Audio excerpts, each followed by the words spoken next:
Hi guys, so Carlos nga pala ulit ng unboxing and everything. Sa video na ito, ituturo ko kung paano natin mapapagana yung Orange Pi 1 diagram natin sa Orange Pi 03 na board. So tara, mag-start na tayo.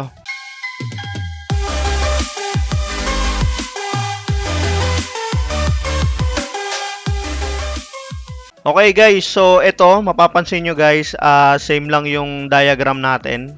Ayan, so ang nag-iba lang dito guys is yung Orange Pi 03 tsaka yung 5 volts na mini fan. Ayan siya. Okay, so Orange Pi 03 guys, kaya ito yung board na itatackle natin ngayon guys. Kasi ang presyo nito guys is parehas lang sa Orange Pi 1. Okay, pero ang difference nila guys is yung LAN port niya is gigabit na. Hindi tulad sa Orange Pi 1, 100 Mbps lang yung kaya niyang internet speed na i-supply. Hindi tulad na itong Orange Pi 03 guys, is 100 Mbps pataas or 1 Gbps. Okay? So, pag gagamit kayo ng board na Orange Pi 03 guys, huwag niyong kalimutan lagyan siya ng fan tsaka heatsink. Okay, dito. Kasi guys, tong board na to guys is mainit siya. Ayan, napansin ko guys, doon sa dalawa kong dineploy guys na bendo gamit yung Orange Pi 03 guys. Idle temp niya pag walang fan at heatsink lang is pumapalo siya ng 55 to 57 degree. Okay, nakabukas pa yung ano nun guys, yung pinto ng bendo natin. So pag nilagyan natin siya ng fan guys, tapos may heatsink siya, ang ideal temp niya is nasa 40 to 41 degree na lang. So medyo malaki-laki na rin yung binaba ng temperature niya compare sa walang fan. Okay, so eto siya. Halos parehas lang talaga guys. Ang difference lang guys is yung power connector natin is USB Type-C na. Ayan, pero dito rin natin siya isasaksak. Ayan siya. Tapos dito guys, coil slot LED frame guys. Huwag kayong malilito. May tatlong wire to guys, black, blue, and red. Yung red natin guys, dito natin ilalagay. Tapos itong blue guys, dito siya sa trigger slot ng ating MOSFET trigger switch. Okay? Pwede nyong i-connect tong dilaw na to guys sa blue na wire para isa na lang yung i-solder nyo. Ayan. Tapos hindi nyo na kailangan maglagay ng extra ground kasi meron na tayong ground na nilagay. Ayan. So ngayon, papakita ko yung actual na wirings na ginawa ko gamit tong diagram natin. Okay guys, so nandito na tayo sa actual diagram ng ating Orange Pi 03. Okay, so eto mapapansin nyo guys, naglagay ako ng extra coin slot LED. Pag umilaw siya, kulay green. Tapos ito yung ating coin slot LED frame. And then yung coin slot. Tapos ito yung ating power supply. And then yung back converter. Tapos ito naman yung Orange Pi 03 natin na may pan sa ibabaw. Okay, so ito yung ginawa kong wiring guys. Ayan. So nilagyan ko lang din siya ng JST connector na tatlo. Ayan, ito naman yung ating MOSFET trigger switch. Ito guys, kinable management ko na siya para malinis naman tingnan yung ating setup. Ayan. Tapos ito naman yung ating connector para sa 5 volts na fan natin. Kinable management ko na rin siya. Okay, so yung ating USB to LAN, ayan siya. So ganun lang siya kadali guys. Ito guys, once na nailagay ko na siya sa bendo natin guys, i-cable management ko na lang din siya. Parang mga ganito, para malinis na siya tingnan. Tapos, mapapansin nyo hindi nakikita dito yung optocoupler natin. Kasi yung optocoupler natin is nandito sa loob ng ating wire. Ayan siya. Binalot ko siya para malinis tingnan. Okay, para hindi sabog-sabog. Ayan siya. So ngayon guys, yung mga item na ginamit ko dito or mga parts, ilalagay ko na lang sa description kung gusto nyo i-check or kung gusto nyo bilhin. Lalo na to guys, ito yung pinaka-importante dito guys. Ayan, para ma-mount natin yung pan natin. Ayan, so kailangan natin ng parang 3D print na case na to guys. Nabili ko rin siya sa Shopee. Okay, tapos yung SD card pala natin guys, nandito na sa likod. Ito siya. Okay. Naka-flash na rin yan guys ng Wi-Fi 5. Ayan. So kaya ako nag-build ng ganito guys kasi plano ko i-upgrade na yung bendo ko dito sa bahay kasi Orange Pi 1 lang yun tapos 512 MB lang. Ayan. So matagal-tagal na rin siya. 4 years na yata siya sa akin. Hindi pa ako nakapagpalit ng Orange Pi 1 doon since nag-start ako mag-piso Wi-Fi, yun pa rin yung gamit ko. Okay, so ngayon, mag-upgrade ako. Ito na ipapalit ko sa kanya kung sakali. Kasi nga, yung Orange Pi 03 guys, yung LAN port niya is gigabit na.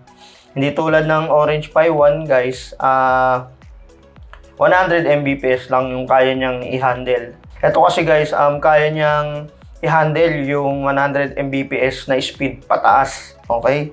So, sayang naman yung ating bilan na config kasi puro gigabit naman yung mga ports nun.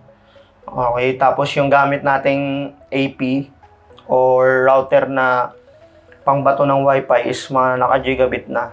Okay, so kung Orange Pi 1 lang yung gamit nyo, medyo useless nga lang yung pagiging gigabit niya. Hindi tulad nito guys, gigabit na, pwede na siya. Okay, oo nga pala guys, ito gamit ko lang USB Type-C na ordinary. Ayan, maliit lang siya guys. Ayan, parang ganito lang siya. Ayan o. So, Type-C siya. Kung gusto nyo ng link ng ganito rin guys, lalagay ko na lang din siya. Okay, so ngayon ang gagawin naman natin guys is papaganahin natin siya. Okay, i-boot up natin siya and then tuturo ko naman yung coin pin config niya para mag-work. Okay guys, so ito nag-boot na yung ating setup para sa ating Orange Pi 03. Okay, so yung diagram na ginamit natin dito guys is parehas lang sa Orange Pi 1. Okay, pero yung gamit natin ngayong board is Orange Pi 03. Okay, so mapapansin nyo yung ating LED is running. And then yung ating insert coin LED, yan, nakapatay. Tapos yung ating coin slot is naka-off. Okay, so ngayon, kukunik ako sa Wi-Fi ng ating Orange Pi 3. Okay, so nilagyan ko siya ng TP-Link na router. Ayan, naka-USB to lang siya. Ito siya. Ito, hindi na siya nakikita kasi nakalaglag na siya dito. So, ngayon, kukonek tayo ngayon sa kanyang Piso Wi-Fi SSID. Ito siya, Piso Wi-Fi test. Okay, so, nahirapan mag-focus yung ating cellphone. Ayan, so connected na tayo. At nag-pop up na yung ating portal. Okay. So, ayan yung ating portal ulit. Ayan, Wi-Fi 5 SOP. Okay, so ngayon, magta-try tayo mag-insert coin. Ayan, makikita nyo umilaw yung ating insert coin LED. And then yung ating coin slot LED frame nag-blink. So, maghulog na tayo. Ayan, naka-power on na din yung ating coin slot. So, ayun, kita nyo, nagdagdag ng coins. And then, click natin yung connect. Okay guys, so ayun, next ko naman ipapakita guys yung config niya sa admin, kung paano i-setup yung mga coin pin niya. Okay guys, so ngayon nandito na tayo sa admin ng ating Wi-Fi 5 SOP. Ayan, makikita nyo yung LAN address ko is 10.0.50.10/admin. Okay, so kung ko-connect kayo sa AP or router ng ating Wi-Fi 5 SOP, ilalagay nyo lang na IP address is 10.0.0.1/admin. Okay, pero ngayon hindi natin to gagamitin guys kasi ito yung gamit ko na LAN address ngayon dito sa ating Wi-Fi 5 SOP dahil nakakonect siya sa Microtech ko. Okay, so mag-login na tayo. Yung default username niya is admin.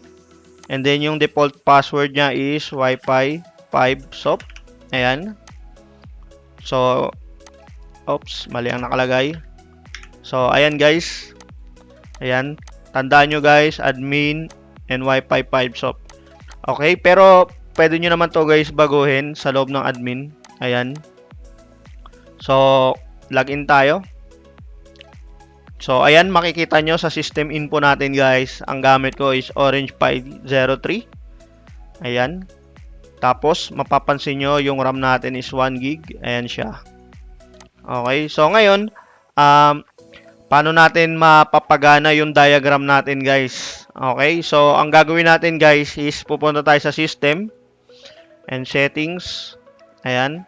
Dito guys, scroll nyo lang sa baba. Makikita nyo sa system yung mga pin settings ng ating Orange Pi 03. Ayan. Okay. Ito guys, yung akin guys is nabago ko na. So, gagawin nyo guys is gagayahin nyo na lang siya. Okay. So, yung coin pin natin is GPO 229. Ayan siya. So, paano siya may edit? Click lang natin tong lapis and then input natin yung number na 229. Then, click save. Okay. Then, ang next naman nating i-edit is yung bill pin. So, ang bill pin natin guys is GPO 73. So, edit and then input natin 73 and then save. Okay.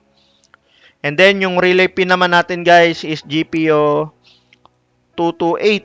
Okay, so edit. And then, input natin is 228 and then save. So, ayan, okay na siya guys. Kahit hindi nyo na siya i-reboot. Ayan. Pero, kung trip nyo i-reboot, kung if ever na mas tingin yung mag-a-apply yung inedit natin sa system, pwede nyong gawin guys. Pero sa akin, hindi ko na siya i-reboot. Kasi na-i-apply ko na siya at na-i-test na natin kaganina yung pinakita ko yung actual wiring niya. Okay? So, ganun lang siya kasimple guys. So, ayun guys, kung hindi pa kayo nakakapag-subscribe sa aming YouTube channel, unboxing and everything, subscribe na.